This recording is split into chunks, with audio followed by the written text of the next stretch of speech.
Hola hermanos, el día de hoy, 6 de agosto del 2019, pero todos los 6 de agosto de cada año, celebramos la fiesta de la transfiguración del Señor. Aquí hay que tener un poquito de cuidado, ¿no? Porque más de alguno de ustedes podrá decir, bueno, vamos, pero no hemos celebrado el segundo domingo de Cuaresma, la transfiguración del Señor. Sí, porque todos los segundos domingos de Cuaresma, recuerden, el primer domingo leemos el Evangelio de las Tentaciones. El segundo domingo de Cuaresma leemos el Evangelio de la Transfiguración. O sea que el Evangelio que vamos a leer hoy, que se va a proclamar el día de hoy, ya lo hemos escuchado allá el segundo domingo de Cuaresma. Y entonces, ¿por qué lo volvemos a celebrar? Bueno, miren, la razón es bien particular. Resulta ser que en el Monte Tabor, que fue en el lugar donde se transfiguró el Señor Jesús, según la tradición, había ya desde el siglo IV, siglo V, un pequeño templo. Y allí cada año se volvía a celebrar el acontecimiento de la transfiguración, ¿ok? Una memoria de aquel acontecimiento.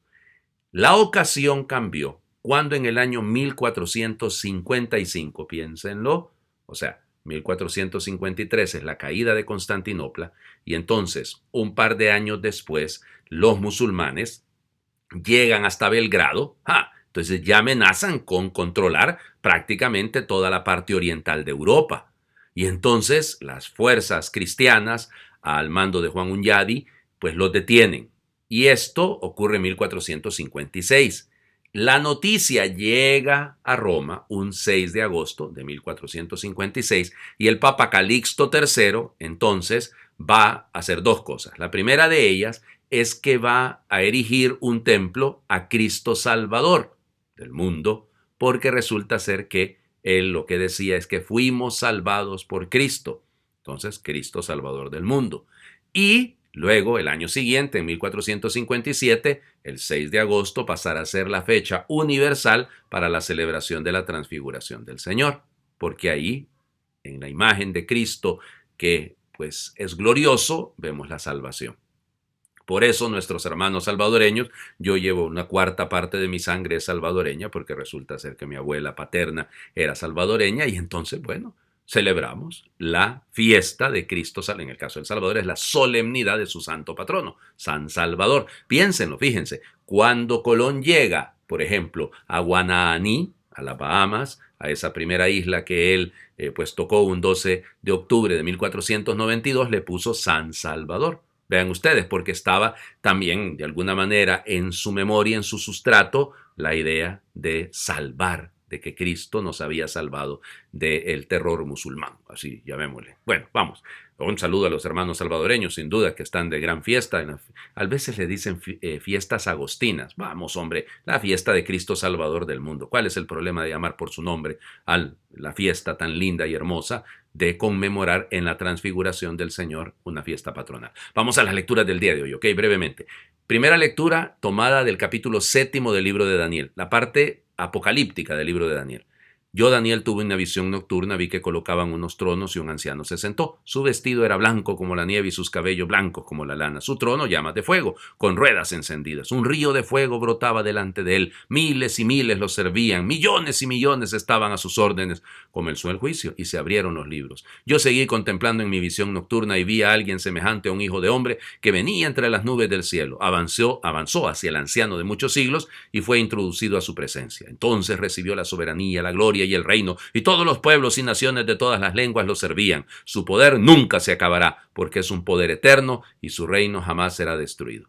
La imagen del poderío de Cristo, ¿no? El señorío de Cristo. Hermoso esto. Las imágenes, los colores, evidentemente nos hablan de una realidad. El color blanco es el color de la divinidad. El hecho de estar sentado en un trono, aquel anciano de muchos años, no es por la edad, porque a veces quieren representar a Dios Padre como barbudito y así, ancianito. No. Lo que pasa detrás de todo esto son esas imágenes, insisto, apocalípticas que nos hacen ver, estamos en una corte celestial.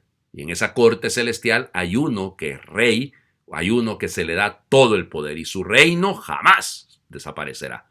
Esa es nuestra fe, ¿no? O sea, nosotros estamos construyendo el reino de Dios con nuestro trabajo, con nuestra oración, con nuestros esfuerzos. Estamos trabajando para construir este reino, pero fíjense, hay que transformarlo. Confiar en que aquel que viene sobre las nubes del cielo está siempre con nosotros. No es que esté en el cielo, es que está aquí junto a nosotros. La segunda lectura, porque hoy hay segunda lectura, porque es fiesta, está tomada de la segunda carta del apóstol San Pedro, primer capítulo.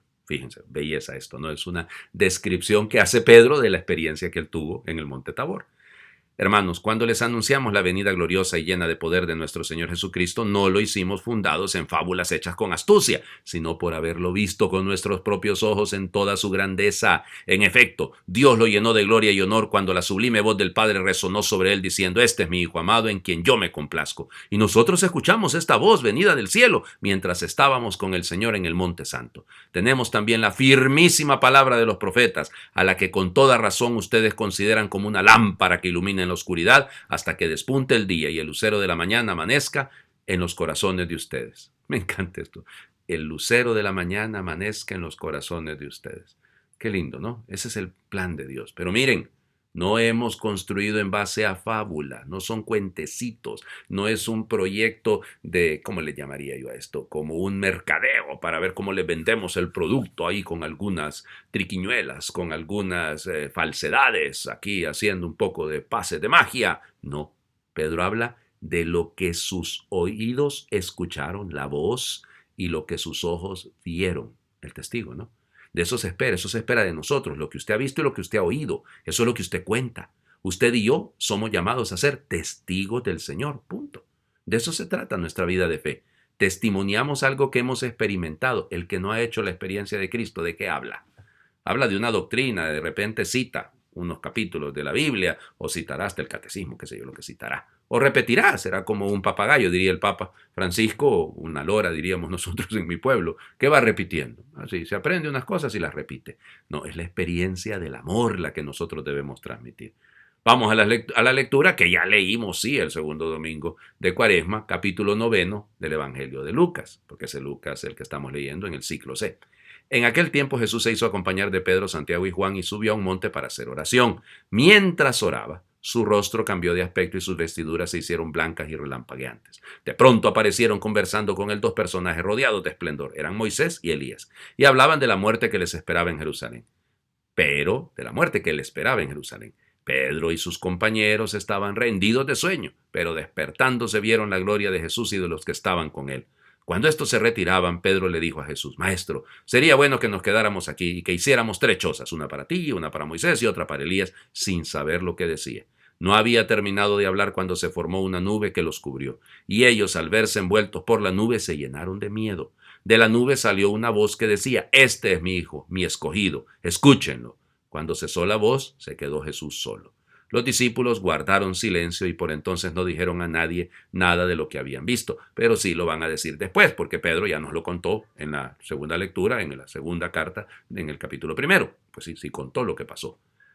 Yo me quedo con 2 ideas, porque ya el tiempo apremia. Primera idea: ¿cuándo se transfigura uno? Mientras oraba. Lo que nos transfigura, piénsenlo, ¿ok? Metamorfosis se dice en griego. Morfos es la forma. ¿Qué es lo que te cambia? ¿Qué es lo que me cambia como personas? ¿Qué es lo que nos hace entrar en una nueva dimensión, en una nueva realidad? Es la oración.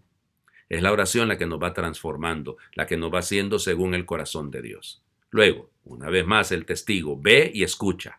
Y entonces, hagámosle caso a la voz, pues. Eso es todo. Este es mi hijo, mi escogido, dice esta traducción. Muy bien, mi elegido podría ser.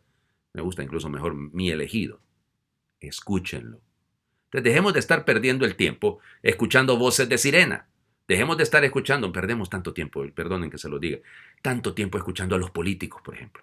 Los políticos de nuestros países, los políticos de este mundo, ya cansan con sus discursos, oigan, con sus tantas falsedades, con sus tantas maneras. Los micrófonos los vuelven una fuente para llevar, ya les digo, voces de sirena. No, nosotros no estamos para eso. Nosotros a quien tenemos que escuchar es al Señor Jesús. Tenemos que escuchar su voz, tenemos que descubrirle en medio de tanto ruido, en tantos sonidos dispersos y que nos quieren dispersar. Nosotros nos concentramos en el Señor. Esa es la voz que debemos escuchar y esa es la que queremos escuchar. Por eso los invito a orar. Fíjense, es que en la oración está la clave de todo. Ahí está la clave de todo. Orar para escuchar. Porque ¿quién ha dicho que orar es hablar? Orar es escuchar la palabra de Dios, la voz de Dios, para dejarnos transformar. Fíjense, una vez más es una oración que he tomado de esta parroquia que les he comentado en los días anteriores, San Vicente Mártir de Abando, allá en Bilbao. Me encanta esta oración. Parece un poco extraña, ¿no? Al inicio, pero síganla y escúchenla. ¿Hasta dónde nos quiere llevar el Señor? Parece que no te hacían mucho caso, Jesús. Tu apariencia debía ser vulgar. Tus palabras, lenguaje corriente. Hablando de Dios como quien habla de pastores, peces, campos y viñas y de cosas de familia. ¿Cómo se puede escuchar seriamente a quien no tiene dónde recostar la cabeza? ¿Cómo podemos hacer caso de un crucificado? Por esto se tuvo que oír la voz. Este es mi hijo, escúchenlo. Enséñame, Señor, a escuchar a tanta gente invisible y vulgar que no tiene dónde reclinar la cabeza, a tanta gente golpeada por la vida o condenada injustamente por una sociedad que no atiende las necesidades de los más débiles. Enséñame a escucharte en la voz de los pobres y los pequeños. Amén. Me encanta esto. Escuchar para leer los signos de los tiempos, para ver dónde Dios me está hablando. Que Dios les bendiga.